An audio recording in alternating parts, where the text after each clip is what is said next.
The LGBT community is made up of a collection of different people who identify as something other than the gender they were assigned at birth, or something other than heterosexual. The acronym varies depending on where you look. This is an attempt to encompass as many identities into the community as possible, that unfortunately tend to leave the shorthand not short enough. However, the most common variation is simply LGBT, often with a plus at the end.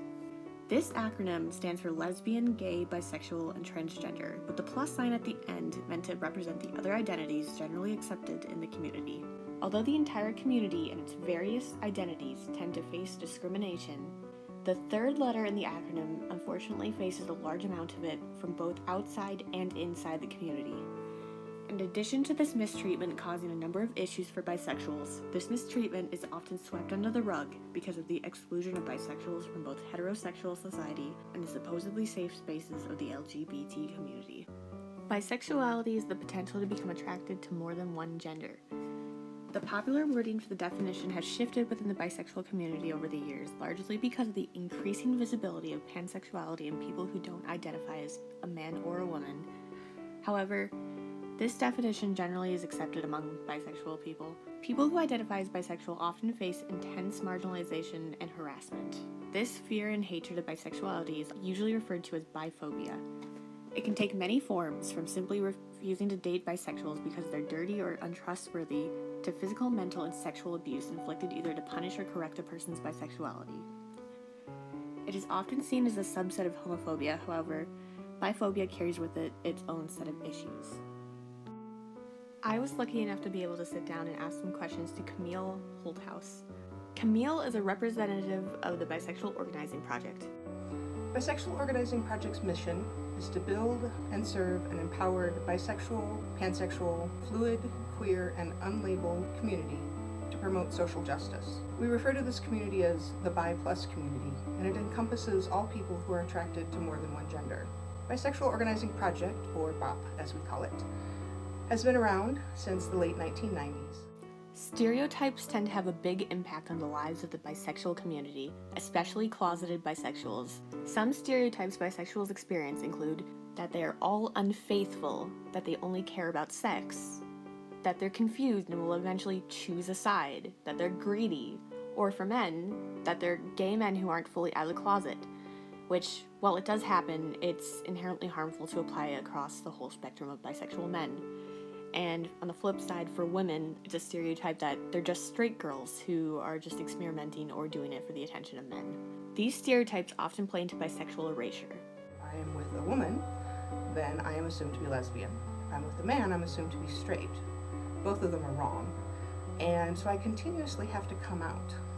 And in having to come out in every situation I'm in, it puts a constant stressor on us, and is one of the reasons that the bisexual community has higher problems with mental and physical health. We see a lot of mental and physical health disparities between bisexual people and their gay and lesbian peers. There's a number of reasons for this. One is that bisexuals often have difficulty finding space in a community that feels safe to them. We are discriminated against in straight community. We are also discriminated against in LGBT spaces. Since we're not made to feel welcome anywhere, there's a constant feeling of not being safe, not having a community, and not having a place where we can truly express ourselves. There's a lot of research that's been done on often marginalized communities about what happens when they're not able to show up with their true selves, and it has an impact on the mind and on the body. We see higher incidence of heart disease, higher depression, anxiety. 26% of bisexual women reported being diagnosed with post-traumatic stress disorder, the highest number out of all sexualities. For reference, only 6.6% of straight women reported having PTSD. One survey found that bisexuals are 4 times more likely to attempt suicide than straight people, while another found that bisexual people are 6.3 times more likely. Unlike straight people, studies find that most bisexual people who had suicidal thoughts in their adolescence didn't report a decrease in those thoughts as they grow older. In addition to people who identify as bisexual having worse health than people who identify as other sexualities, studies have found that people who identify as bisexual run the highest risk of being targeted for sexual assault. The stereotype that bisexual women are highly sexualized, always want sex, that they are bisexual for the purpose of getting sex, means that a lot of women who are bisexual who've been raped report their attackers specifically saying things like, well, you're bisexual, so I know you want it. We know very clearly that the stereotypes that highly sexualize bisexual women are contributing to these very, very high rates of sexual violence. For bisexual men, it's a little less clear what's contributing to the problem. Unfortunately, there hasn't been a lot of research into that, and there really needs to be more research addressing the disparities for bisexual men. In the 2010 National Intimate Partner and Sexual Violence Survey, it was found that 61% of bisexual women experience rape, physical violence, or stalking by a partner. This compares to 35% of straight women and 44% of lesbians. Moving over to men, 37% of bisexual men experience rape, physical abuse, or stalking by a partner. This compares to 29% of straight men and 26% of gay men. Narrowing in on rape specifically, 46% of bisexual women have experienced rape at some point in their life. This means that about 1.5 million bisexual women have been raped. Among the women who have been raped, 48% of bisexual women reported that they experienced their first completed rape between the ages of 11 and 17. These statistics are unacceptable.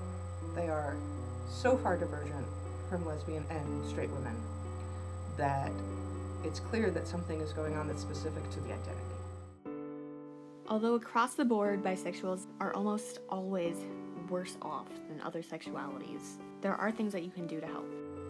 There are organizations that you could donate to or volunteer with. We have an umbrella organization called BiNet USA. They have a website and a Facebook group. They do work all over the country with local organizations. They do outreach to large national LGBT groups, and they also organize meetings at the state and national level with governmental officials and policymakers. Bisexual Organizing Project is the largest bi organization in the country by how we measure our programming, but we are always looking for people who can support our programming or our conference, and there's a lot of different ways to do that. Bisexual Resource Center is based in Boston.